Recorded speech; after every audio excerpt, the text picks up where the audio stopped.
The iPhone 17 has that Apple A19 chipset inside of it with 8 gigabytes of RAM, where the iPhone 12 has that Apple A14 Bionic chip inside of it with 4 gigabytes of RAM. So let's go and see which one is the faster phone between both. Okay, there we go. All the applications are cleared out in the background, as you all can tell. iPhone 12 is on the left, iPhone 17 is on the right. Let's just start loading up into some of these random applications. And immediately from the first application, I can already tell how this is kind of going to go. Now, one other big thing to keep in mind here too, they're both on iOS 26. They both have that new app animation opening that kind of ends up happening. And you can kind of see that the iPhone 17 so far has definitely been a faster experience just from like the 4 apps that I've tested. I'm also seeing, I don't know if you're able to tell this over the camera, but I'm also seeing a lot more glitches kind of going on for the iPhone 12.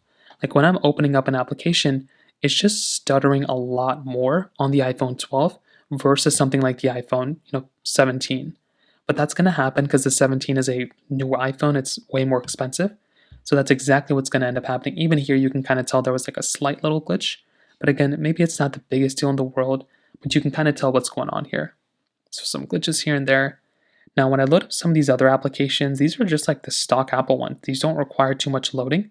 And you can kind of tell there's a significant difference in speed.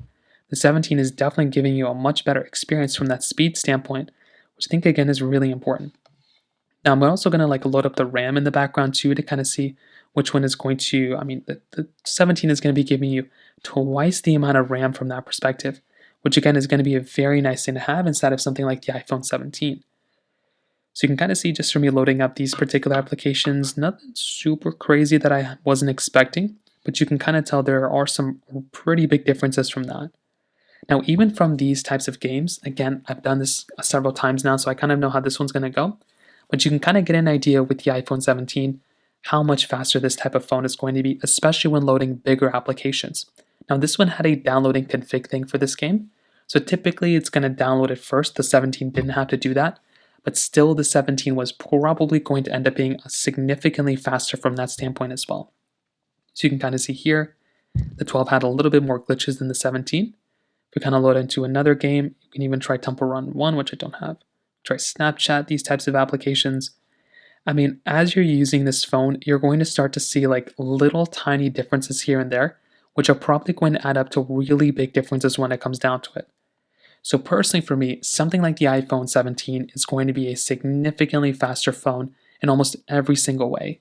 As you're going to go through and play these games and play these things in general, the 12 is still going to be okay, but the 17 is definitely going to be a far faster phone for sure. So from that side, that kind of covers it up there. Now, as it comes down to the camera side, this is also another key area. Both of these phones are basically going to be able to go through and still give you a good